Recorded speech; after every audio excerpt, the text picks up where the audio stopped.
Hello, welcome to Bible Days. My name is Debbie and I'm your host.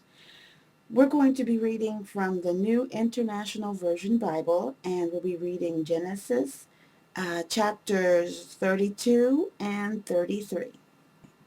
Chapter 32, verse 1. Jacob also went on his way, and the angels of God met him. When Jacob saw them, he said, "This is the camp of God." So he named that place Mahanaim. Jacob sent messages ahead of him to his brother Esau in the land of Seir, the country of Edom. He instructed them, "This is what you are to say to my master Esau. Your servant Jacob says, I have been staying with Laban and have remained there till now.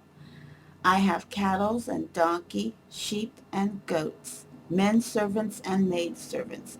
Now I am sending this message to my Lord, that I may find favor in your eyes."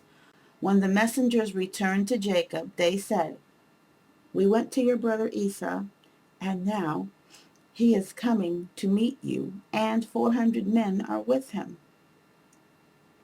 In great fear and distress, Jacob divided the people who were with him into two groups, and the flocks and the herds and the camels as well. He thought, if Esau comes and attacks one group, the group that is left may escape. Then Jacob prayed, "O God of my father Abraham, God of my father Isaac, O Lord, who said to me, 'Go back to your country and your relatives, and I will make you prosper.' I am unworthy of all the kindness and faithfulness you have shown your servant. I had only my staff when I crossed this Jordan, but now I have become two groups. Save me, I pray, from the hand of my brother Esau, for I am afraid he will come and attack me and also the mothers with their children. But you have said, 'I will surely make you prosper and will make your descendants like the sand of the sea, which cannot be counted.'"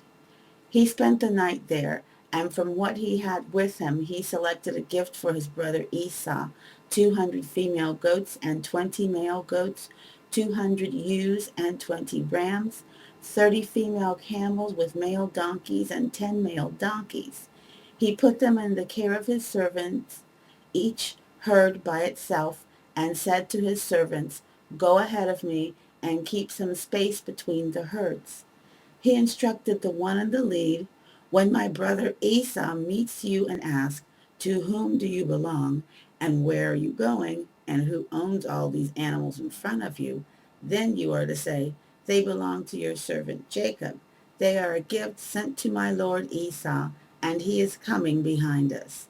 He also instructed the second, the third, and all the others who followed the herds. "You are to say the same thing to Esau when you meet him. And be sure to say, 'Your servant Jacob is coming behind us.' For he thought, 'I will pacify him with these gifts I am sending on ahead. Later when I see him, perhaps he will receive me.' So Jacob's gifts went on ahead of him, but he himself spent the night in the camp. That night Jacob got up and took his two wives, his two maidservants, and his 11 sons, and crossed the ford of the Jabbok. After he had sent them across the stream, he sent over all his possessions. So Jacob was left alone, and the man wrestled with him till daybreak. When the man saw he could not overpower him, he touched the socket of Jacob's hip, so that his hip was wrenched as he wrestled with the man. Then the man said, "Let me go, for it's daybreak." But Jacob replied, "I will not let you go unless you bless me." The man asked him, "What is your name?" "Jacob," he answered. Then the man said, "Your name will no longer be Jacob, but Israel, because you have struggled with God and with men and have overcome." Jacob said, "Please tell me your name." But he replied, "Why do you ask my name?" Then he blessed him there.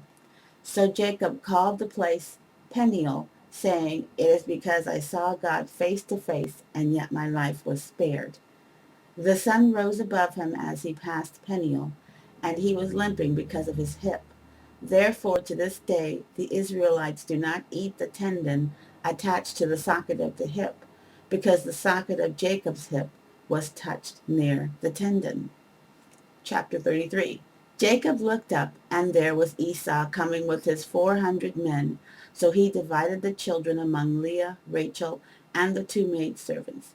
He put the maidservants and their children in front, Leah and her children next, and Rachel and Joseph in the rear. He himself went on ahead and bowed down to the ground 7 times as he approached his brother. But Esau ran to meet Jacob and embraced him. He threw his arms around his neck and kissed him, and they wept. Then Esau looked up and saw the women and children. "Who are these with you?" he asked. Jacob answered, "They are the children God has graciously given your servant." Then the maidservants and their children approached and bowed down. Next Leah and her children came and bowed down. Last of all came Joseph and Rachel, and they too bowed down. Esau asked, "What do you mean by all these droves I met?"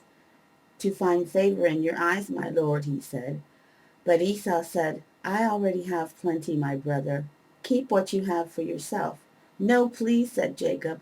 "If I have found favor in your eyes, accept these gifts from me. For to see your face is like seeing the face of God, now that you have received me favorably. Please accept the present that was brought to you, for God has been gracious to me, and I have all I need." And because Jacob insisted, Esau accepted it.